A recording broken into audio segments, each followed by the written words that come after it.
Hola, buenos días. Bueno, estamos aquí con motivo de un evento que pertenece a todas las actividades que se están haciendo en la facultad sobre el 8M de la mujer, y este es uno que está organizando el SUAYE. Primero quiero darles la bienvenida y agradecerles que estén aquí con nosotros compartiendo este espacio, y también dar gracias al SUAYE y al jefe de la división de posgrado, jefe de división del SUAYE, el maestro Campuzano, y al equipo, porque gracias a ellos pues podemos gozar de este evento, ¿no?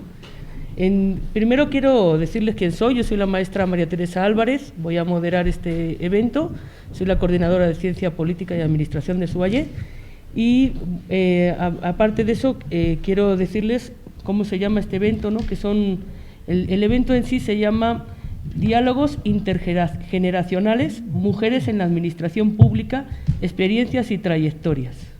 Entonces aquí tenemos a dos grandes mujeres que son de nuestra facultad, evidentemente, y vamos a conversar con ellas para que nos cuenten un poco su experiencia y que la puedan compartir con todos ustedes, ¿no? El mecanismo del evento va a ser muy sencillo. Yo voy a hacer algunas preguntas alternadas, primero a la maestra Alejandre y luego a la maestra Alejandro, y ellas van a tener de 3 a 5 minutos para contestar de manera alterna. Les presento, ella es la maestra Gloria Luz, la doctora Gloria Luz Alejandre Ramírez. Ella es doctora en Ciencias Políticas y Sociales, con orientación en Ciencia Política por el programa de posgrado de Ciencias Políticas y Sociales de la facultad, de nuestra facultad, y es maestra en Ciencia Política y licenciada en Ciencias Políticas y Administración Pública por la misma institución. Los grados y títulos que obtuvo fueron con mención honorífica. Es integrante del Sistema Nacional de Investigadoras e Investigadores del CONACYT.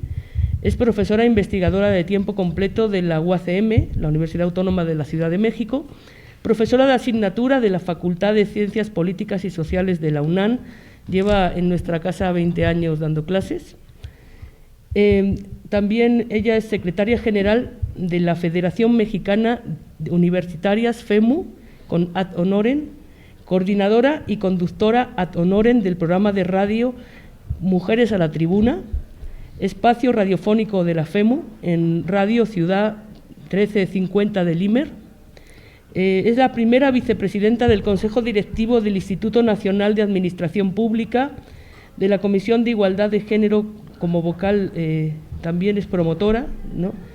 Así como de la Comisión de Transparencia y Rendición de Cuentas del mismo instituto. Participó como integrante de la Unidad de Género y Feminismos de la UACM y es integrante colectiva de 50+1. Es promotora y responsable del seminario Mujeres, Poder y Espacio Público en el plantel Casa Libertad de la UACM, cocoordinadora e integrante del cuerpo académico del diploma de titulación Las mujeres en la perspectiva de las ciencias sociales y humanidades, política feminista y enfoque de género en la UACM, en sus dos primeras ediciones, 2022 y 2023. Es coordinadora de los libros colectivos Temáticas sobre la violencia contra las mujeres en México y las posibilidades de reformulación educativa, de lo público a lo privado, en 2023. Mujeres y Administración Pública en órganos de gobierno en México, capacidad de decisión y poder en el espacio público. En 2020 escribió Perspectivas sobre las mujeres en México, Historia, Administración Pública y Participación Política, México, de la Facultad de Ciencias Políticas UNAM, que está en la biblioteca en 2018. Entre otras tantas publicaciones, artículos y capítulos que ha escrito la doctora, y ha sido participante en seminarios, foros, jornadas, congresos nacionales e internacionales. Gracias. En cuanto a María de Jesús Alejandro Quirós, aquí la tenemos. Ella nació en la Ciudad de México el 11 de abril de 1966, cursó la licenciatura en Ciencias Políticas y Administración Pública, tiene especialidad en Administración Pública en la Facultad de Ciencias Políticas y Sociales de la Universidad Nacional Autónoma de México, estudió la maestría en Administración Pública en la División de Estudios de Posgrado de esta misma universidad y se tituló en doctorado en Administración Pública con mención honorífica magna cum laude en el Instituto Nacional de Administración Pública. Ella tiene un desarrollo profesional que está centrado en el Instituto Federal Electoral, la UNAM, y en el ámbito académico y las organizaciones sociales.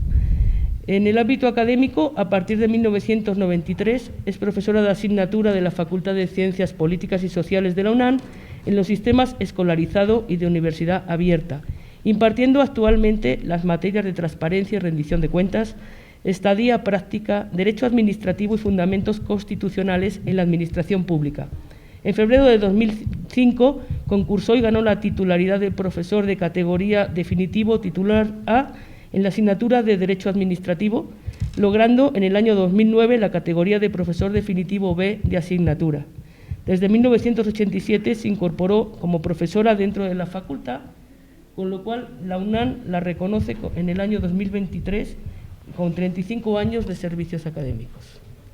En el año 2021 se reincorpora como profesora interina en la Universidad Pedagógica Nacional, impartiendo, entre otras asignaturas, Género y Derecho a la Igualdad. Fue miembro del Consejo Directivo del Instituto Nacional de Administración Pública en 4 periodos, de 2007 a 2020, electa consejera académica del Departamento de Ciencias Políticas y de la Universidad Iberoamericana en junio de 2016 para el periodo 2016 y 18 y en junio de 2018 para el periodo 2018-2020. Fue miembro del jurado del Premio de Innovación y Buenas Prácticas en la Protección de Datos Personales del INAI 2016 como especialista en políticas públicas. Y también estuvo en la Asamblea General del Instituto Nacional de Administración Pública, donde fue nombrada miembro de la Comisión de Transparencia y Rendición de Cuentas entre 2011 y 2013 y es coordinadora de la misma para el periodo 2012-2013. El 14 de diciembre de 2006 toma protesta como consejera técnica académica representando a los profesores de los Centros de Estudio de Administración Pública ante el Consejo Técnico de la Facultad de Ciencias Políticas y Sociales entre 2006 y 2012. Participó en el Seminario para Servidores Públicos de Administración Pública de México 2016, auspiciado por el Ministerio del Comercio de la República Popular de China y organizado por la Academia Nacional de Gobernación en China y el Instituto Nacional de Administración Pública. Tiene varias publicaciones, tiene un libro que es Mujeres y Administración Pública en los órdenes de gobierno en México, capacidad de decisión y poder en el espacio público. Ahí participó en un artículo que se llama El control interno y las instancias vigilantes de la investigación, de la integridad y comportamiento ético del servidor público, la prevención del hostigamiento y acoso sexual en la administración pública en el marco de la gobernanza pública. Y también tiene un artículo en un libro que es Mujer en la Administración Pública, que se llama Mujeres, acceso al conocimiento y defensa de su derecho al libre pensamiento. También participó en varias revistas de administración pública. Ahí escribió Administración Pública, Mujer y Trabajo, Avance hacia la consolidación de igualdad de género, una aspiración y un compromiso, con un artículo que se llama La perspectiva de género a 20 años de la Declaración de la ONU para promover los derechos de las mujeres en el mundo. Y obtuvo en esta casa la medalla Gabino Barreda por la Universidad Nacional Autónoma de México, bueno, este se otorga a los alumnos que tienen el mejor promedio y son los mejores estudiantes de su generación. Y también tiene medalla y diploma del Comité de los Mejores Estudiantes de México, como les decía. Bienvenidas y bueno, empezamos sí, gracias. El conversatorio.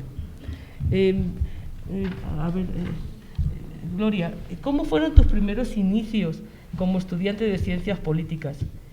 ¿Notabas diferencias frente a tus compañeros varones?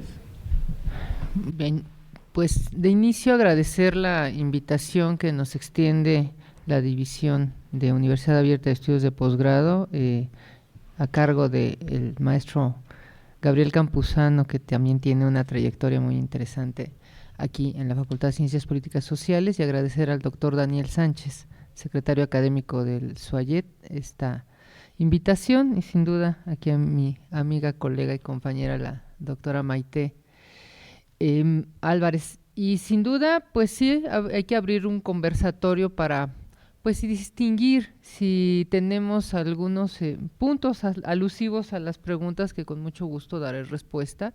Yo agradezco el espacio y agradezco a las y a los estudiantes que se encuentran en este momento acompañándonos y también a quienes nos ven a través de videoconferencias de la Facultad de Ciencias Políticas y Sociales de la UNAM. Mira, yo creo que hay que poner las cosas de una manera dimensionada. Yo soy de una generación, soy generación 85 de la Facultad de Ciencias Políticas Sociales, y también pertenezco a una generación que es una generación de quiebres con las anteriores generaciones, tanto de mujeres como de forjadoras de ciertos procesos académicos y también de propios procesos evolutivos relacionados a qué con el papel de las mujeres en los espacios públicos. En 1985, pues, si bien ya era un momento de estos cambios o de estos quiebres, pues tenía yo un vínculo todavía muy estrecho con los llamados patrones de comportamiento patriarcal o los patrones de comportamiento alusivos a las condiciones de género entre mujeres y hombres, que pues ya cuando nos vamos adentrando en estos temas y los vamos distinguiendo, pues a la distancia es donde podemos nosotras decir, o por lo menos yo puedo decir, si había ciertos puntos de distinción entre mujeres y hombres. Y yo de lo que recuerdo, pues sí lo sabía. Sí lo sabía, aunque también hay un trabajo muy puesto en qué quería o qué me interesaba de la carrera, cómo quería llevar a cabo la carrera, pero también transité por esa condición alusiva a dónde se colocan a las mujeres en los espacios públicos y a dónde nos quieren llevar los espacios privados, ¿no? Y los espacios privados, pues nos quieren regresar al espacio del hogar, ¿no? Al espacio del trabajo doméstico, al trabajo de pues el matrimonio y quedarnos en ese espacio del matrimonio, pero, y ahí está el gran pero, la apertura, y la apertura era el enigma, ¿no? O sea, o nos abrimos o nos quedamos donde estamos, o me restrinjo al espacio de lo doméstico, o transito por el espacio de lo doméstico, y al transitar por el espacio de lo doméstico, ¿a qué me enfrento en el espacio de lo doméstico? Y en el espacio de lo doméstico, pues sí transité por situaciones un tanto complicadas, pero aquí el punto era qué quería yo hacer desde el ámbito de lo profesional. Y en el ámbito de lo profesional, forjándome en la licenciatura en Ciencias Políticas y Administración Pública, y en especial en Administración Pública, pues también encontré compañeros, si nos referimos a varones, a compañeros hombres, pues que tenían también un alto de miras y que también generaron un acompañamiento en el proceso formativo y en el proceso educativo, y estoy hablando de 1985 a 1988, que es mi generación de la licenciatura. Entonces, ahí propiamente en la licenciatura, después transité a la maestría y posteriormente al doctorado, y las cosas fueron cambiando, sin duda fueron cambiando, pero ya hay un cambio mucho más evidente, yo diría radical, en términos de en qué posición me encuentro en este momento. Pues me encuentro en una posición feminista, soy feminista, y también me encuentro en una posición donde me he adentrado en los temas alusivos a qué pasa con las mujeres en la administración pública, cómo se desarrollan los procesos formativos de las mujeres para y en la administración pública, y también alusivo a los procesos de toma de decisiones político-administrativas para las mujeres. Actualmente, pues tenemos la gran ventaja que avanzaron los derechos humanos de las mujeres durante un recorrido extenso, y pues tenemos ahora un 50-50, tanto a nivel de las legislaturas locales y federales, y también a nivel de la administración pública y sus diferentes órdenes de gobierno.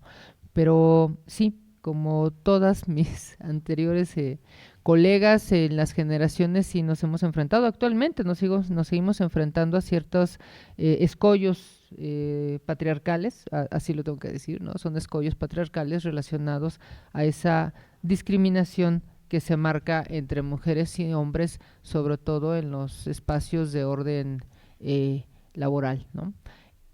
Yo quisiera dar la palabra para entrar en otros preguntas, y con mucho gusto vamos atendiendo. María Jesús, cuando entraste en la UNAM como profesora de asignatura, ¿existían muchas mujeres que podrían impartir clases? ¿Y cuáles eran las restricciones de género?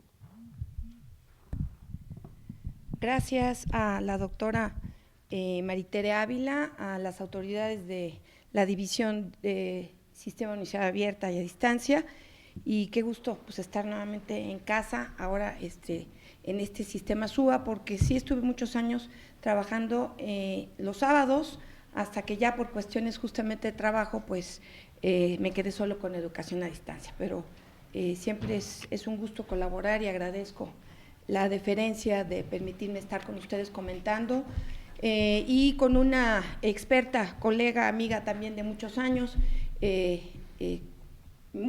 más que la facultad, que venimos, y además con la coincidencia de nombres, que siempre ha sido una situación divertida.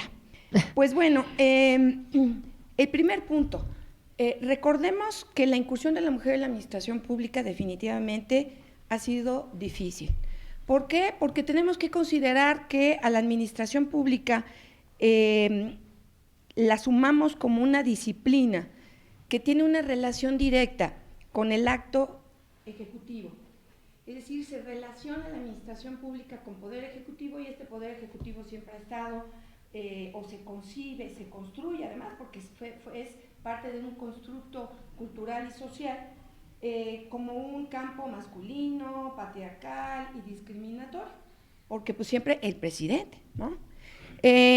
Pues ya hoy podemos platicar ya más adelante en otra de las preguntas que estamos enfrentando el día de hoy, pero sí, o sea, en la trayectoria de esta administración pública, pues este campo, por su propia naturaleza, parecía que solo tenía que ser de los hombres. Cuando ingresé a dar clase éramos pocas mujeres. Empezamos como profesoras adjuntas y éramos todavía menos profesoras adjuntas. Incluso aquí también en el SUA, cuando iniciamos, pues también éramos pocas mujeres.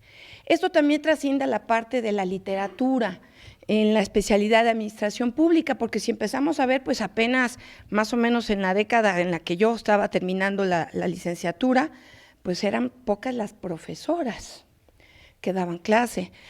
Pocas las mujeres que empezaron a enriquecer la literatura de la especialidad, porque teníamos pues, años atrás varones, hasta que empezamos a escuchar nombres como María del Carmen Pardo, de profesoras, pues las que duraron mucho tiempo dando clase, más una lamentablemente porque falleció, que fue la doctora Elenita Kowalski, que era de las pocas justamente profesoras, y la doctora Janetti, pues qué decir de ella, que solo porque llegó la pandemia y se llevó a muchos profesores, a muchos queridos amigos, pareja, esposos, etcétera, pero ella si no hubiera seguido dando clase a los 100 años, porque justamente ese año que ella falleció, 2 meses antes había cumplido 100 años.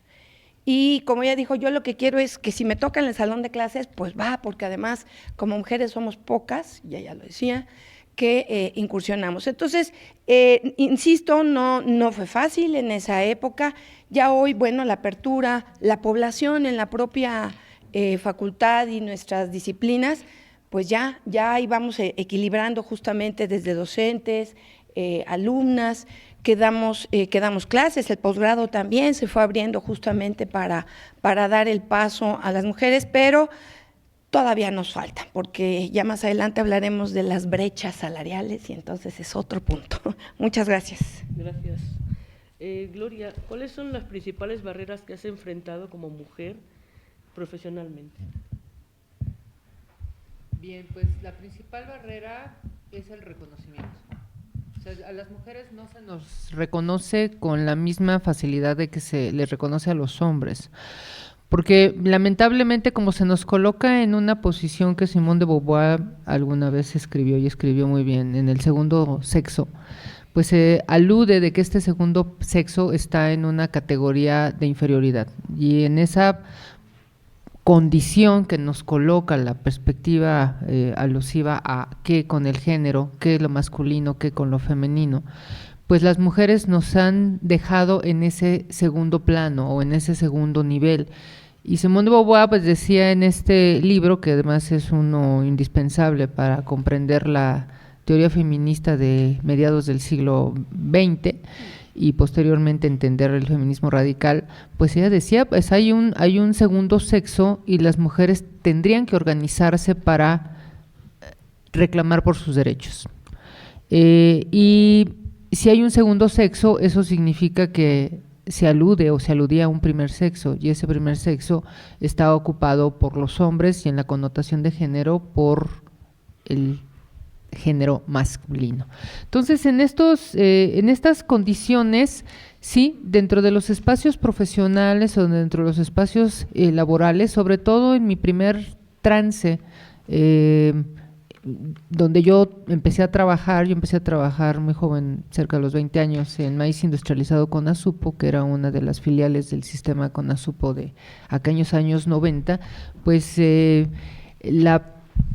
predominio de los hombres pues era mucho, ¿no? Era mucho. Y en ese sentido, pues las mujeres que tratábamos, y no solo que tratábamos en el sentido de voy a ver si puedo, sino porque puedo, vengo, nos excluían o nos colocaban en áreas pues que no favorecían el desarrollo de nuestras habilidades, de nuestras competencias o de nuestras capacidades, ni académicas, ni profesionales, ni de las experiencias. Y ese fue uno de los aspectos que de manera más sensible observé a lo largo de esos 5 años que estuve en maíz industrializado Conasupo, antes de que se concretara su proceso de liquidación como empresa paraestatal. Después transité algún tiempo por la administración privada, pocos años, cerca de un año, año y medio, y también fue lo mismo, solo que en ese espacio yo sufrí acoso laboral y acoso sexual de parte del que fue en aquel momento mi jefe. Y en ese sentido, pues entonces una se ve en una situación de desventaja. Solo que en aquel momento no había una ley general de acceso de las mujeres a una vida libre de violencia.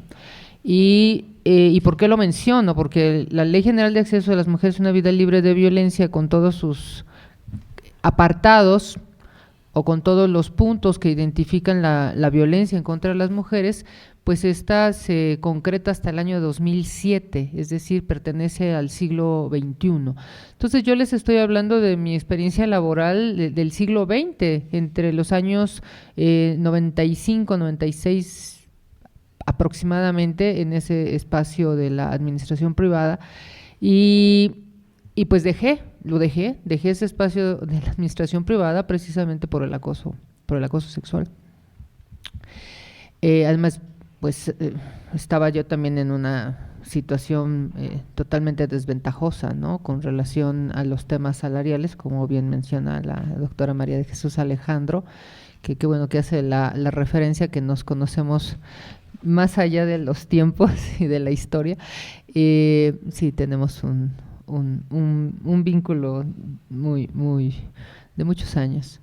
Entonces, sí, el tema laboral se convirtió para mí sí en una necesidad, porque era una necesidad de ascenso, era una necesidad de experiencia. Yo empecé en maestro industrializado Conasupo en servicio social, y de ahí me contrataron. Ahí fue afable el trabajo porque yo tenía una jefa, entonces había cierta comprensión, no del todo, con relación a los temas vinculados también a otro aspecto que es muy importante y que actualmente ya se tiene, que es el tema de los cuidados, ¿no? O sea, si tenemos hijas e hijos, el asunto de los cuidados actualmente está en discusión, ya transitó por la Cámara de Senadores, transitará por la Cámara de Diputados, y esperemos que en algún momento contamos con la ley asociada a la ley de los cuidados. Eso que implicó que dentro de mi trayectoria laboral, yo tengo un hijo, y fue, yo digo así, fue providencial y favorable. Yo empecé a trabajar en la Universidad Nacional Autónoma de México en el programa de posgrado de Ciencias Políticas y Sociales de nuestra facultad en el año 2000. Ahí me desempeñé como secretaria técnica del posgrado y colaboré directamente con la doctora Judith Boxer, y en ese trance entre el 96-97 yo estaba estudiando y tuve a mi hijo en el año del 97. Ingresé a trabajar al posgrado en el año 2000 y mi hijo era muy pequeño, tenía 3 años, y si no es por ese apoyo sororal que siempre le voy a agradecer a la doctora Judith, yo no hubiera podido trabajar y atender a mi hijo. Entonces, el tema relacionado con las hijas y los hijos en los espacios laborales es muy importante, porque si no hay una sensibilidad, y es una sensibilidad de género, para tener en cuenta que las mujeres que trabajamos también tenemos compromisos familiares y tenemos compromisos, en este caso, maternos, o sea, como madres o como madres de familia o como cabezas de familia, que al final, pues yo soy mi propia cabeza de familia, pues entonces no se alcanza a distinguir cuáles son las dificultades a las que nos enfrentamos las mujeres, ya sea en el ámbito laboral de la administración pública o en un ámbito laboral como es el ámbito laboral de la Universidad Nacional. Es decir, independientemente de los ámbitos laborales, siempre nos vamos a enfrentar a esta situación y seguramente aquí quienes estudian el sistema de universidad abierta y educación a distancia, pues tienen compromisos laborales, tienen compromisos familiares y tienen el compromiso académico con la Universidad Nacional. Entonces, distinguir estos aspectos donde decimos, pues sí, me enfrenté a una serie de dificultades, sí me enfrenté, pero yo considero que la mayor dificultad fue la de ser madre y trabajar. Esa fue la mayor dificultad, ¿no? Porque mientras yo trabajo, ¿quién se hace cargo del pequeño, no? Mientras yo trabajo, ¿quién se hace cargo de la casa? Mientras yo trabajo, pero la mayor preocupación es quién se hace cargo del menor, ¿no? En ese sentido, pues tiene una que echar mano de otras habilidades y tampoco había ley general de acceso a las mujeres a una vida libre de violencia. Insisto, hasta 2007. En fin, entonces, si ustedes lo van percibiendo y también nos queremos ver reflejadas con ustedes y ustedes que se vean reflejadas con nosotros de esta transición generacional. Mucho de lo que ustedes ven o de lo que nosotras podemos transmitir, pues ha quedado por lo menos a 30 años de distancia. Esta semana, y yo le mencionaba al doctor Daniel, pues yo regreso el día de ayer de la CCW 69, que es el Consejo Jurídico y Económico de la Mujer en la ONU, a 30 años de la Plataforma de Acción de Beijing, y entonces hay que poner el acento ahí. Yo cuando hablo de 30 años, es exactamente esos 30 años, de 1995 al día de hoy, de qué se ha logrado con esa plataforma de acción de Beijing y cómo nos vemos a 30 años las mujeres en la concreción de una serie de compromisos de esa plataforma, ¿no? Y el tema, sin duda, de los cuidados es un tema fundamental, pero también el tema de las brechas salariales y la mujer en la economía, la mujer en la educación, la mujer en los conflictos armados, la mujer, sin duda, relacionada con la violencia política, las niñas, tocamos un tema muy sensible que tiene que ver con el matrimonio infantil.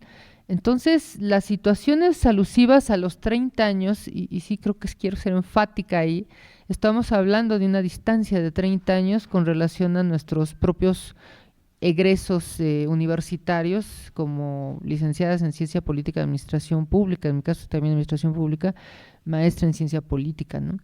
Ya después vendrá el doctorado y ya son otras las condiciones, sin que cambie la situación de las mujeres en México hasta que tenemos mecanismos nacionales e internacionales de derechos humanos y la Ley General de Acceso a las Mujeres a una vida libre de violencia. Adelante, Mari, por favor. ¿Me podrías hablar, María Jesús, también de tus principales obstáculos como profesionista? Claro que sí, gracias. Bueno, el primer punto es que una de las primeras barreras fue la familia. ¿La familia en qué sentido? En que cuando les dije en mi casa a mi madre viuda, que tuvo que romper el paradigma en su generación de quedarte a cuidar la casa, pero cuando queda viuda entonces tiene que asumir el papel justamente de jefa de familia y entonces cambia su visión en un principio, pero cuando fue que la hija más chica iba a la universidad, ¿y qué carrera vas a estudiar? No, pues que ciencias políticas.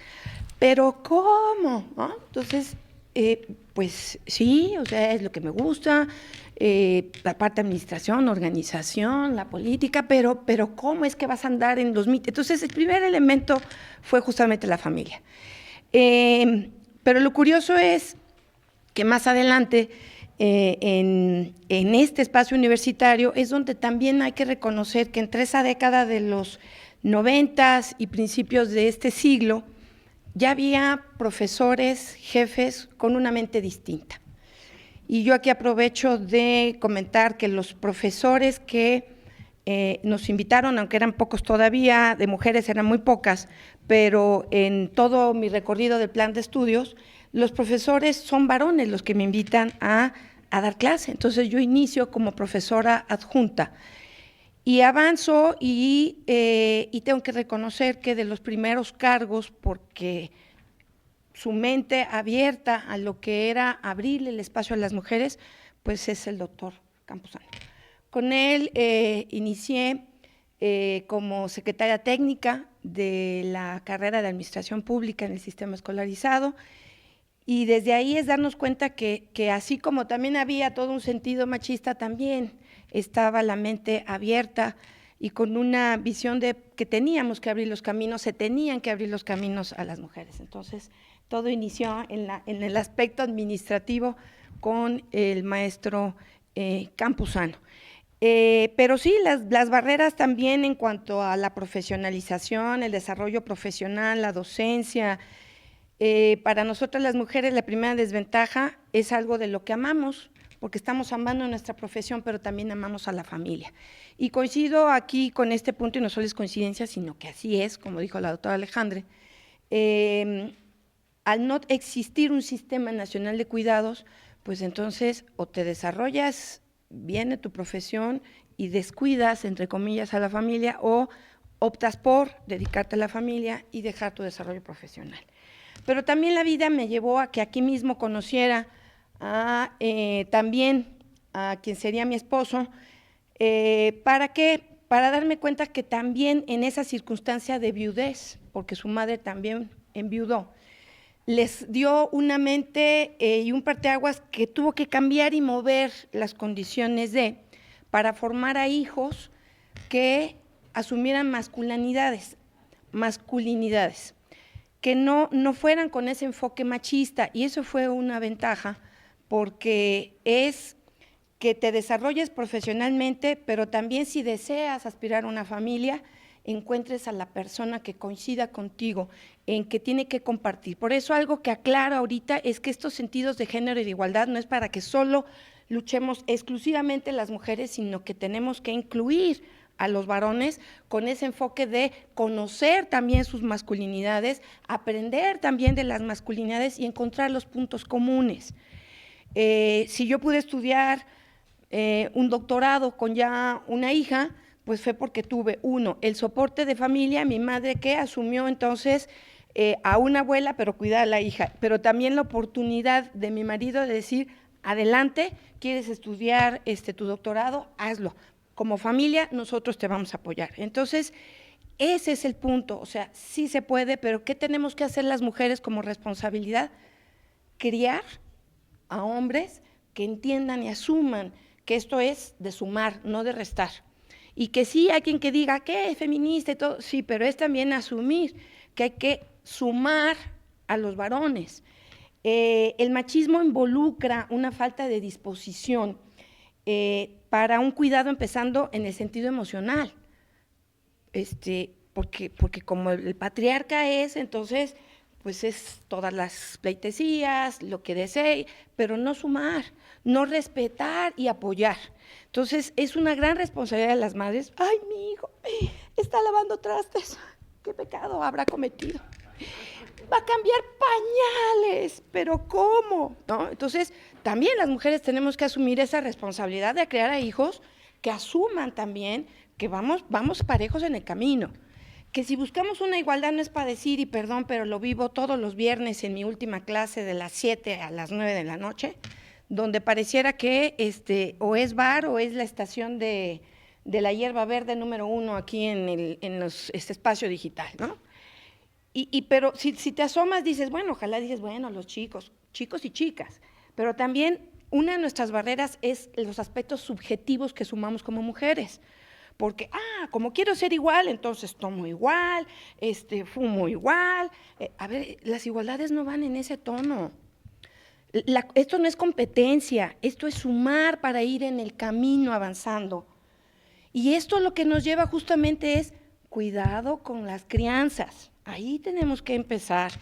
Y si tenemos al lado A, pues empecemos también, vamos a tomar cursos de masculinidad, vamos a ver qué implica justamente el ABC, justamente de una igualdad en género. ¿En qué términos?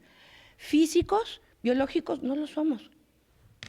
Pero en desarrollo, en cumplimiento de trabajos y objetivos, a ver, 2 manitas, 5 deditos, 2 ojitos, 2 piernitas, entonces, como que, ¿qué podemos hacer? Pues podemos hacer lo mismo.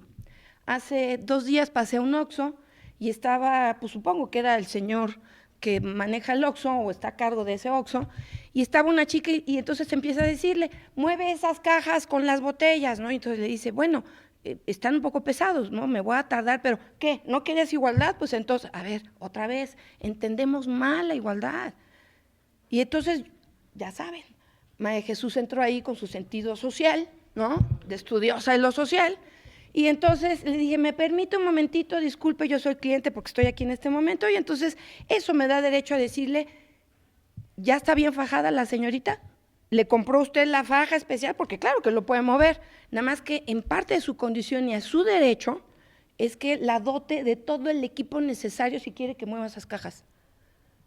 No, pues el señor así como a punto de decirme qué le importa, pero como yo me adelanté y le dije, yo soy la clienta en este momento, entonces pues se va a tener que aguantar.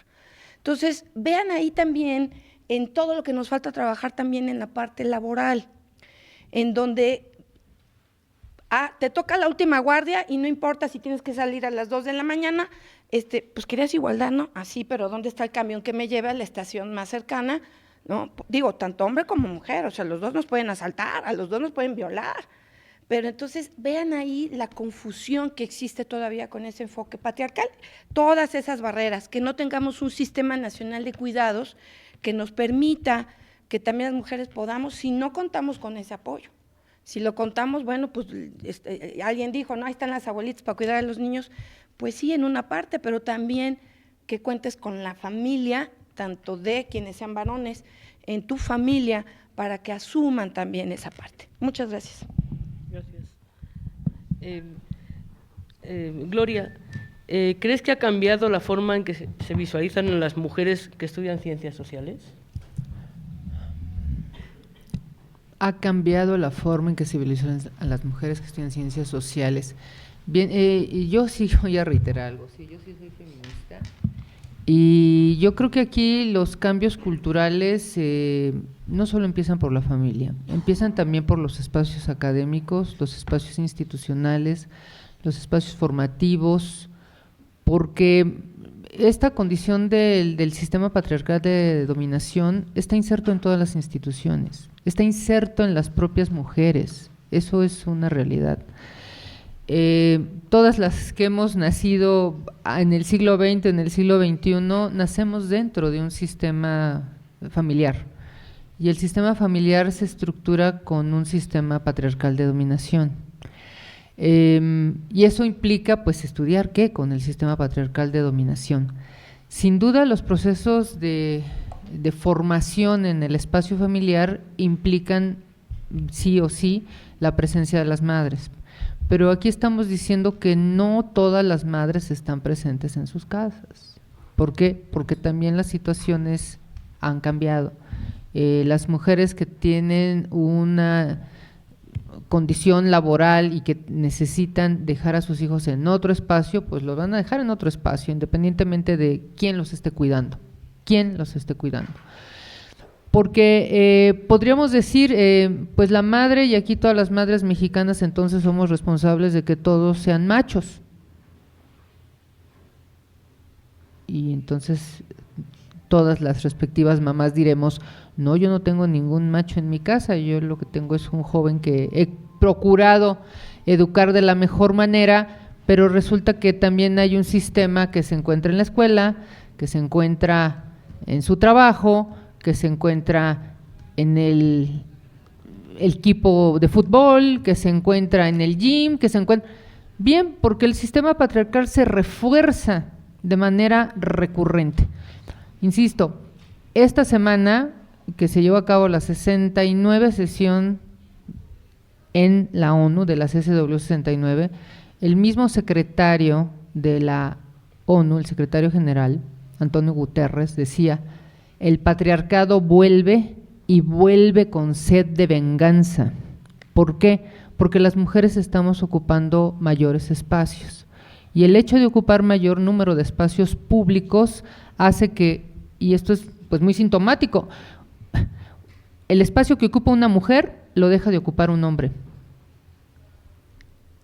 Si lo pensamos así y pensamos que hay una lógica de sistema patriarcal que nos lleva más de 5,000 años de existencia, mucho más de ellos, pues entonces la lucha en función de que las mujeres tengan mejores posibilidades en los espacios formativos también implica una lucha. No estamos diciendo que vamos a ir a incendiar las calles o a quemar las bardas o a pintar las puertas, etcétera. No, porque hay otra forma. O sea, está esta lógica de un feminismo que es de un gran activismo, y está un feminismo que tiene una construcción de orden académico. Por tanto, de acuerdo con lo que me preguntabas, sí ha habido cambios. Y ha habido cambios gracias a qué? A que hemos transitado por 4 olas del feminismo, que empiezan desde 1792 con Olimpia de Gouges, donde le hace una afrenta muy clara a los ilustrados, a Juan Jacobo Rousseau en especial, donde surgen aquellos derechos del hombre y del ciudadano, así consignados, derechos del hombre y del ciudadano. Entonces hemos transitado a lo largo de más de 300 años con los derechos del hombre y del ciudadano. Olain de Gouges en aquel 1792 se atreve a decirle a la Asamblea General de Francia que coloque los derechos de la mujer y la ciudadana. Y por esa afrenta que hace Olain de Gouges fue llevada a la guillotina y muere guillotinada un 3 de noviembre de 1792. Y ahí empieza la lucha feminista en favor de los derechos humanos de las mujeres, de los derechos de las mujeres. Bien, han transitado 9 olas del feminismo, y en esta 4ª ola del feminismo en la que estamos, las jóvenes, muchas de ustedes, participan ya de esa 4ª ola del feminismo. ¿Por qué? Porque las otras 3 olas ya han logrado consolidar derechos humanos para las mujeres. En ese sentido, ¿qué es lo que pasa en el terreno del ámbito académico? Que muchas de mis colegas que tienen esta visión de la 4ª ola, o esta visión de las 4 olas del feminismo, o esta visión de los cambios culturales y estructurales que se tienen que dar dentro de las diversas instituciones, asumen y asumimos. No es gratuito que ya en la facultad se tenga una materia alusiva a las violencias, y que es obligatoria a cursar sí o sí, y es de naturaleza transversal sí o sí. O sea, quien no cursa esa materia pues no puede pasar, o la debe, o la paga, o la recursa, o se va al extraordinario. ¿Por qué? Porque aquí hay un compromiso, y ese es un compromiso institucional de la Universidad Nacional, que tienen que tener obligadamente todas las instituciones de educación superior, porque además es una obligatoriedad también que transita por el orden del Estado mexicano, ¿no? O sea, el Estado mexicano está comprometido full hasta el tope con instancias internacionales. Está comprometido con la Convención para erradicar todas las formas de discriminación en contra de las mujeres, está comprometido con Belén do Pará, y está comprometido sin duda con la Plataforma de Acción de Beijing. Y en ese sentido el Estado mexicano pues tiene que implementar todos los mecanismos nacionales e internacionales de derechos humanos. De ahí que no sea gratuito todo lo que se ve en las instituciones públicas y privadas que lo tienen que hacer. Y eso tiene que ver con el cambio en los planes de estudio. Las instituciones como la Universidad Nacional, que por lo menos cada 5 años cambian sus planes de estudio, y aquí el doctor Campuzano sabe muy bien de ello porque nos ha observado con una lupa inmensa, o se cambian los planes de estudio para favorecer estas mejores condiciones para las y los estudiantes, o entonces nos mantenemos en el atraso perpetuo. y no podemos estar en el atraso perpetuo. Entonces, los cambios culturales son institucionales.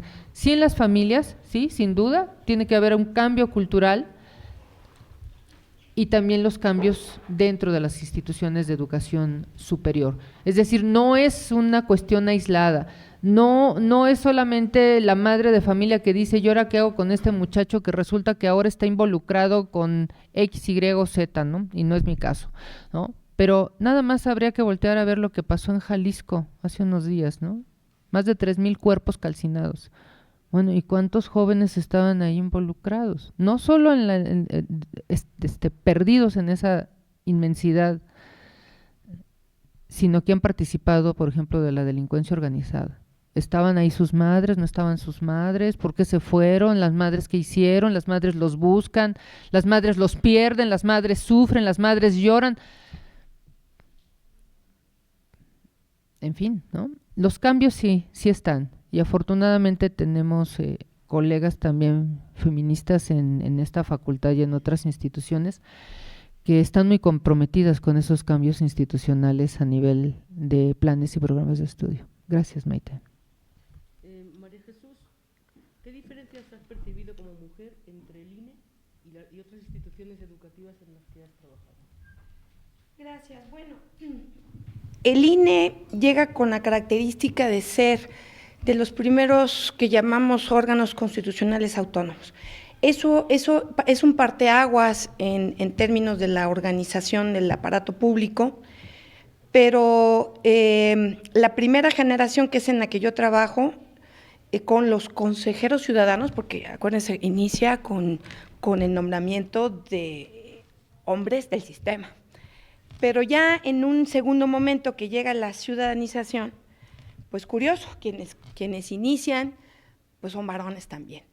Pero ya en la tercera generación llegan mujeres, y eso fue para mí todo un ejemplo de cómo empezaba esa institución con ese nuevo enfoque de innovar, de hablar de esas nuevas estructuras de los OCAS, porque llega una destacada y muy querida profesora también de esta facultad, que es la doctora Jacqueline Pechard. Entonces ella se enfrenta en ese consejo con varones y ella mujer, y entonces se va abriendo camino, pero fue justamente en esas instituciones donde empieza la apertura. Hoy pues ya contamos también con un instituto, ya también pues cambió su perfil de IFE a INE, y también ha ido desde los consejos distritales. Recuerdo muy bien que nos tocó empezar con los consejos distritales, y desde ahí todo lo que habíamos aprendido en la vida y lo que venía ya de estos aspectos de género, y con nuestras visiones también de avanzada, que dijimos, pues que empiece aquí, que venga, abramos a hombres y mujeres, y que la convocatoria diga hombres y mujeres que deseen participar. Y fue como el INE empezó, IFE en ese entonces, empezó en las convocatorias a abrir también, a ver perfiles, debe haber perfiles. Aquí viene un punto clave que vamos a tratar más adelantito. Prepárense las mujeres. ¿Cómo nos empezamos a preparar para cuando dijeran, a ver, mujeres, ¿quiénes saben de política? ¿Quiénes les interesa? Y pues por ahí empezaron algunas metas a levantarse, no eran las que habíamos esperado, pero ahí empezamos a trabajar para que hoy pues ya también veamos cómo están las composiciones en los consejos. México ahí sí tiene ese reconocimiento de que en la paridad, en el poder legislativo, ese sí hemos avanzado un poco más rápido que nosotros. Es en cuanto al INE, que sí había apertura y así ha ido avanzando. La UNAM, pues ni se diga, porque ya lo comenté hace un momento en mi experiencia, que fue empezar a abrir los caminos desde ayudantes de profesor a mujeres también, y de ahí también a los concursos. Ya hoy también tenemos profesoras jóvenes que están tanto en asignatura como también ya de tiempo completo, que será otro también un espacio y un nicho patriarcal, y se ha ido abriendo. Entonces ya también tenemos en profesoras de tiempo completo, y decía los que empezamos con la maestra Elenita Kowalski, la maestra Elenita Yanetti, en paz descansen las dos, pero fueron precursoras justamente de abrir camino a las mujeres. En la Ibero, por otra parte, pues la Ibero tiene una ventaja, que trabaja con una filosofía en cualquiera de sus disciplinas y de sus departamentos, con una visión ignaciana de apertura y de avance y de igualdad. Y eso ha llevado a que ahí también fue un espacio en el que he aprendido a cómo ha sido importante también esa opción y ese enfoque de la apertura de género desde los altos cargos, en términos de todavía no tienen una rectora como nosotras, que todavía no, pero sí a la altura de jefas de departamentos, o sea, que trabajan directamente con rector, y mujeres destacadas y que venían del área de ciencias sociales, como la doctora Elena Varela, que también a la distancia, ella siempre está atenta también en estos eventos desde la universidad, allá y aquí también colaborando, que ella dejó también, sembró ese espacio para que participaran las mujeres. Entonces aquí es ese punto importante donde me ha tocado laborar desde hace más de 35 años en instituciones de avanzada con ese enfoque de ir abriendo camino a las mujeres. Pero claro, diciéndole a las mujeres que se tienen que preparar, que también ese será otro tema en otras las preguntas, de qué tenemos que hacer, ¿no? Y en ese punto es prepararnos para cuando digan mujeres al espacio, vamos, mujeres a la presidencia, pues vamos. Y ahí también hablaremos más adelante de ese punto. Gracias. Pues sí, es todo un reto, ¿verdad? Sí. Gloria, ¿consideras que existe inclusión en las universidades donde trabajas o es algo que está en construcción? Mira, el proceso asociado a las inclusiones en los espacios universitarios va avanzando. Podemos decir que carreras, yo soy profesora de tiempo completo de la Universidad Autónoma de la Ciudad de México, y una de sus carreras más concurridas y solicitadas es la de Ciencia Política y Administración Urbana, de la cual yo formo parte como profesora en el plantel Casa Libertad, y tenemos mayor presencia de mujeres. O sea, ha habido un cambio generacional significativo porque las matrículas presentan más mujeres. La administración pública, además de ser una disciplina profesionalizante, siempre había sido una profesión muy masculinizada. Actualmente ya tiene otros visos y las mujeres que desean estudiar ciencia política y administración urbana van en aumento en la Universidad Autónoma de la Ciudad de México y en sus 4 planteles donde se imparte la carrera. Sin duda, pues también en la Universidad Nacional, en la facultad, las mujeres tienen mayor presencia, tenemos mayor presencia. Una de las carreras que tiene significativamente mayor número de estudiantes mujeres en su matrícula es el de Ciencias de la Comunicación. Históricamente ha aumentado de manera significativa en la misma y eso pues es una gran ventaja, es un gran avance. Ahora, hay otras carreras que siguen siendo altamente masculinizadas, como las ingenierías, lo que no significa que haya ya también estudiantes, mujeres que participan de ello. ¿Por qué? Porque se van rompiendo los estigmas y se van rompiendo los paradigmas relacionados a por qué estudiar una carrera de hombres, se nos decía en casa, ¿no? ¿Por qué quieres ser ingeniero? ¿Por qué quieres ser médico? ¿Por qué quieres ser abogado? Porque estaban asociadas también a la lógica que se decía del éxito de los hombres en una buena profesión, con un buen puesto, en un buen cargo. ¿Por qué? Porque a los hombres se les decía, pues además de que vas a ser un profesionista, tendrás que ser exitoso, pero además eres el proveedor de la casa, ¿no? Entonces necesitas una profesión que cumpla con todos esos requisitos que van a ser favorables para el sostenimiento de la casa o sostenimiento de la familia y sostenimiento de las necesidades en ese espacio. Pero ha cambiado para bien. Sin embargo, yo creo que a lo mejor, sin querer ser reiterativa, pero mujeres que estudian y trabajan también tienen estas mismas dificultades, ¿no? A mí me ha tocado, yo creo que a todas nos ha tocado como académicas en las aulas recibir a las estudiantes con sus hijos o sus hijas, ¿no? Yo en mi clase tengo 3 jóvenes madres y llegan con sus hijas o sus hijitos pequeños, ¿no? Sí. llegan con ellos y pues muy tranquilos los pequeños y las pequeñas, pero tiene mucho que ver con esto, ¿no? Profesor, es que no tengo con quién dejarlo, no está mi mamá o no está mi abuela, y es esta cuestión, ¿no? de estudio, pero estoy al cuidado de mi hijo, ¿no? Y esa es una de las dificultades que creo necesitamos superar de manera inminente, ¿no? Cómo garantizarle a las jóvenes estudiantes de las diferentes carreras, sin duda también de las carreras de orden tecnológico, las llamadas carreras STEM, que otra colega también habla mucho bien de este tema, las carreras vinculadas con las ciencias y las tecnologías, ¿no? Con las inteligencias artificiales, con la computación, con la robótica, y que normalmente han sido destinadas o fueron muchos años destinadas a los hombres, pues hay mujeres que desean ser no solamente biólogas o no solamente físicas, quieren ser también astronautas, o sea, vincularse a la astronomía, ¿no? Y tenemos una gran académica de la Facultad de Ciencias, que es Julieta Fierro, que es una astrónoma muy reconocida y que también ha favorecido y ha instrumentado mecanismos para la comprensión de esto que es la física, pero que también ha favorecido que niñas digan yo quiero ser astrónoma, ¿no?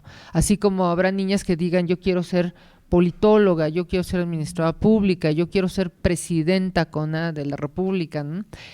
¿Por qué? Porque el ejemplo arrastra para bien en términos de las mujeres que estamos en la academia o que están en los cargos públicos o que están en los cargos legislativos o que están al frente de un laboratorio. O sea, esos ejemplos arrastran y arrastran para bien. O sea, en el momento que nosotros les decimos a las niñas, no, tú no tienes que jugar a la comidita con un juego de la comidita de cierta marca, de Mattel, o de la que ustedes quieran, y le dices, tú puedes tener un equipo para practicar química, ¿no? O te doy un juego de Lego, o te doy otro juego que te ayude a la construcción y que te ayude a desarrollar otras habilidades, ¿no?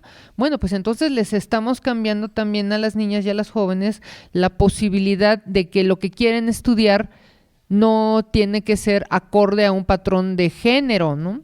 O sea, yo quiero ser ingeniera, pues voy a ser ingeniera, quiero ser arquitecta, pues seré arquitecta, quiero ser politóloga, pues soy politóloga, quiero ser presidenta de la República, por supuesto que podemos ser presidentas de la República. Muchas gracias, Maite. Que me vi reflejada, porque yo cuando hacía el doctorado me metía en las clases de la doctora Gianetti con mi hija. Me decía, pasa. Sí, sí. Así nos va. Sí.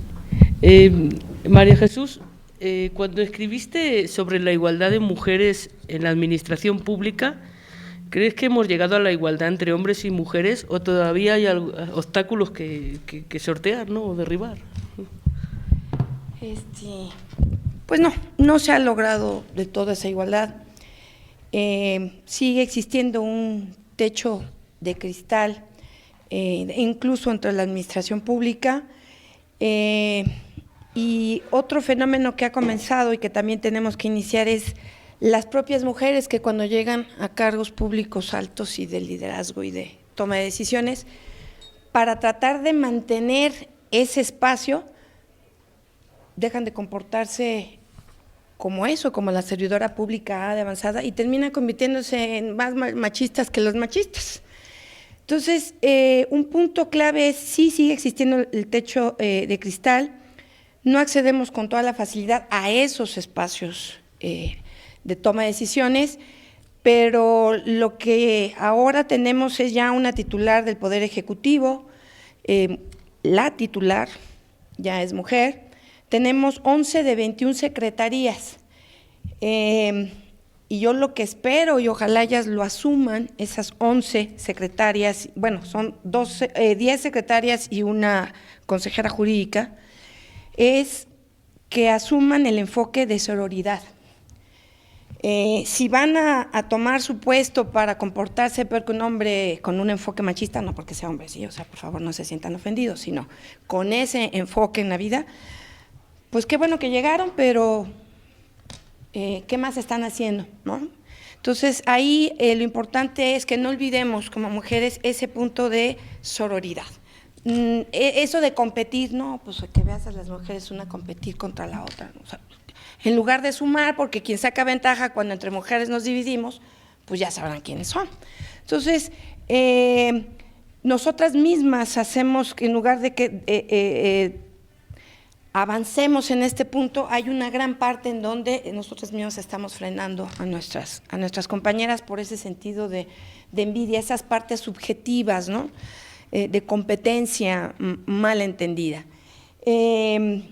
Esta parte de liderazgos y de dirección, porque tan capaces somos, pues tan capaces somos, pues por eso podemos estar en 5 pistas al mismo tiempo.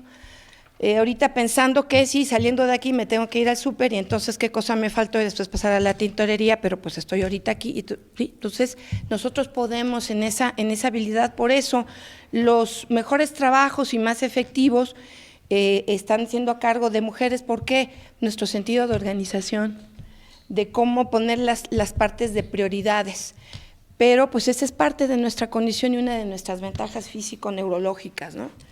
Y esto nos lleva con una visión de que, insisto, estamos preparadas, nos estamos preparando para esos espacios que venga, y como bien dijo la doctora Alejandra, si vine es porque puedo y no, ¿cómo era? Porque puedo vengo y si no, o sea, por ahí va, ¿no? Más o menos. Entonces, vine, ¿a qué? ¿Tú lo dijiste? Sí, no sé si ya terminaste. No, porque puedo vengo, exactamente. Entonces, no vine porque puedo, sino porque puedo vengo. Exactamente, ahí está, en el trabalenguas, ¿no?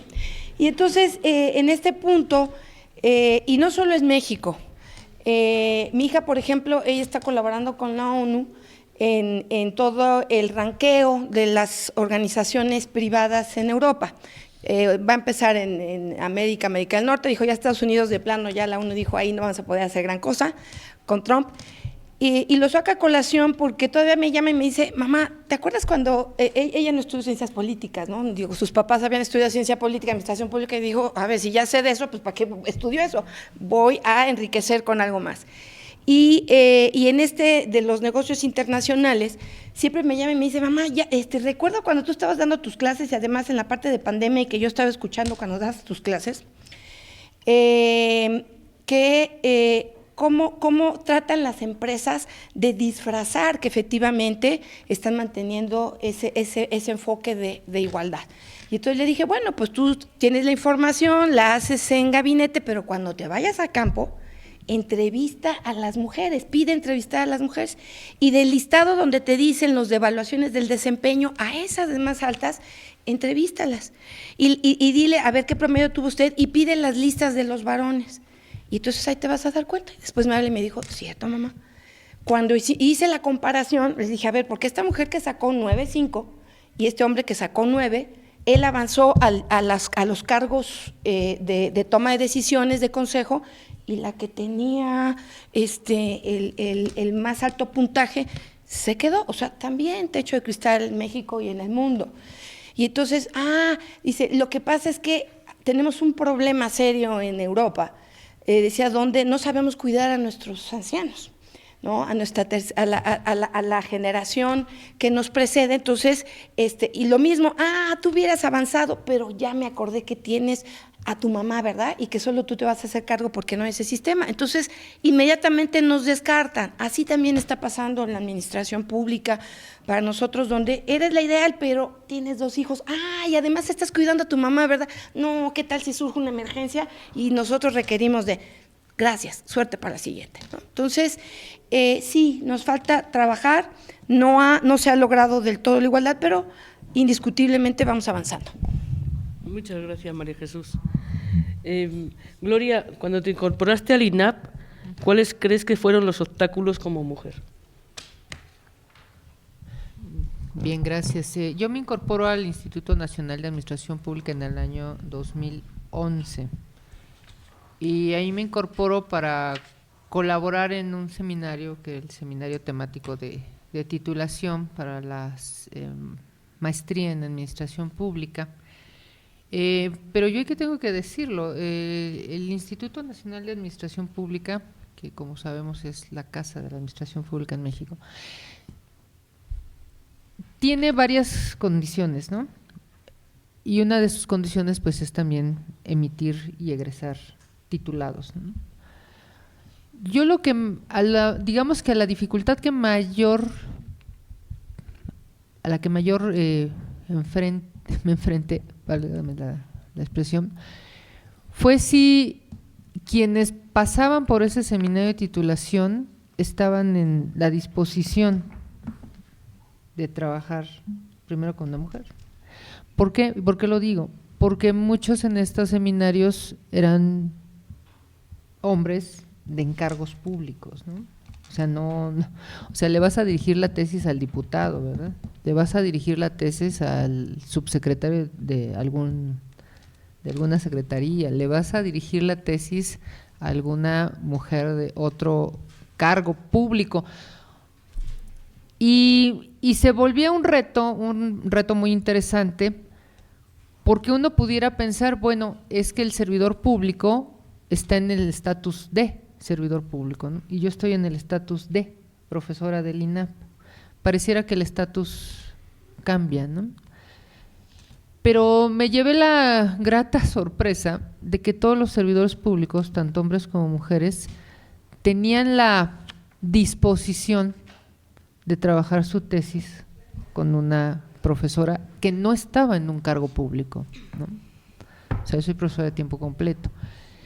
Y que tuvieron también la disposición y la afabilidad, porque una finalmente dirigiendo una tesis acaba aprendiendo otras tantas cosas. ¿Por qué? Porque en el trabajo relacionado a la administración pública, que es una disciplina profesionalizante, a quienes llevamos un seminario de tesis o un seminario de titulación, lo que nos corresponde es poder estructurar todo ese saber interno que ya tiene el servidor público, porque el servidor público ya viene con una expertise, sea hombre o sea mujer, ya viene con un talento, ya viene con años de experiencia. Bueno, yo tuve la fortuna también de dirigirle una tesis a quien fue auditor del órgano de control interno del estado de Tabasco, por cierto. Y él era de un talento y de un trabajo exquisito, porque él escribía a mano su tesis. Yo estaba impresionada, ¿no? Todo el trabajo que me mostraba, me decía, profesora, y además ya mayor, me decía, es que yo escribo a mano y después le pido a mi secretaria que lo trabaje, lo transcriba en la computadora. Entonces yo en ese momento dije, pues qué gran disposición de un señor de este talante, de esta altura y de este alto de miras, para estar aquí conmigo como profesora diciéndome, profesora, ¿me puede revisar por favor mi avance escrito a mano? Bueno, y sí, evidentemente pues yo hacía la revisión, después ya me lo llevaba en computadora, ¿no? Porque pues había que hacer la tesis, pero son de esas experiencias que yo atesoro mucho, porque estás con el servidor público y estás orientando al servidor público a hacer un trabajo que él ya lo tiene per se, o sea, ya lo sabe hacer, pero ahora cómo lo oriento para que lo estructure con una metodología, le pongo un soporte teórico, darle una estructura académica y entonces que pueda hacer una tesis de maestría que la sostenga y que la defienda, ¿no? Porque además es eso, pues además lo van a leer mis colegas, el trabajo de tesis y tiene que sostenerse la tesis de la maestría en administración pública o cualquier tesis de las licenciaturas. Entonces ese fue un reto porque yo sí llegaba a percibir, dice, bueno, pues es un funcionario público de muy alto nivel o es un legislador y son de muy alto nivel y qué posición tengo yo frente a ellos, ¿no? Y siempre fueron muy afables, siempre fueron muy afables. Ahora, con relación a la institución, al Instituto Nacional de Administración Pública, ahí lo que más trabajo nos llevó, y eso también le consta a la doctora María Jesús Alejandro, fue que se incorporara una comisión de género en el Instituto Nacional de Administración Pública, que se abrieran los espacios no solo para que ingresaran más mujeres al Instituto Nacional de Administración Pública, porque pues los ingresos eran siempre más de hombres que de mujeres. Fue cambiando paulatinamente. Durante la presidencia del doctor Castelazo hubo un cambio porque hubo una convocatoria exprofeso para que se sumaran mujeres al Instituto Nacional de Administración Pública. Se les invitó a las funcionarias académicas que se sumaran a formar parte del mismo y ahí se balanceó. Y lo otro pues es las revisiones pues de todos los asociadas y asociados, o sea, hay asociados que ya tienen muchos años, algunos de ellos ya lamentablemente fallecieron, entonces hay una renovación generacional también en el Instituto Nacional de Administración Pública. Entonces, implementar la comisión de género del instituto sí fue un gran reto para el instituto. El instituto recién este año cumplió 70 años de servicio y en 70 años de servicio no ha tenido una presidenta y la primera vicepresidenta, pues a mí me correspondió atender ese encargo durante el periodo 2020-2023. Actualmente la vicepresidenta es la senadora Olga Sánchez Cordero. Son estructuras que pues necesitan también revisiones porque pues ahí están las estructuras patriarcales también puestas y también hay que revisarlos. La ventaja es que también es un consejo directivo que actualmente ya tiene paridad. Cuando la doctora Alejandro formaba parte del consejo directivo, prácticamente ella era la única mujer del consejo directivo y eran 11 en el consejo directivo. Cuando a mí ya me corresponde participar del consejo directivo 2020-2023, ya estábamos en el consejo directivo 4 mujeres y 5 hombres, entonces incluyendo al presidente del instituto. Entonces el reto ha sido paulatino, pero se logró. Con la presidencia del maestro Carlos Reta es ahí donde se logra establecer la comisión de género del Instituto Nacional de Administración Pública, también con algunas dificultades para su conformación. Primero se trazó como un comité y actualmente ya es una comisión de la Asamblea General del Instituto Nacional de Administración Pública que pues en este momento preside en su segundo periodo el doctor Luis Miguel Martínez Ansúrez. Entonces esos han sido los retos ahí en el instituto. Muchas gracias. Y también muchas satisfacciones en el Instituto Nacional, sin duda. Gracias. Muchas gracias. María Jesús, tú has escrito sobre las mujeres y el conocimiento, ¿no? ¿Y tú crees que las mujeres han conquistado el mundo del conocimiento o faltan mucho por hacer? Lo importante es, este es como cuando el Quijote le dice, Sancho le dice al hidalgo, señor, están ladrando los perros, ¿no? Y asustan a los caballos. Eso es bueno, Sancho, quiere decir que avanzamos, que estamos cabalgando. Entonces sí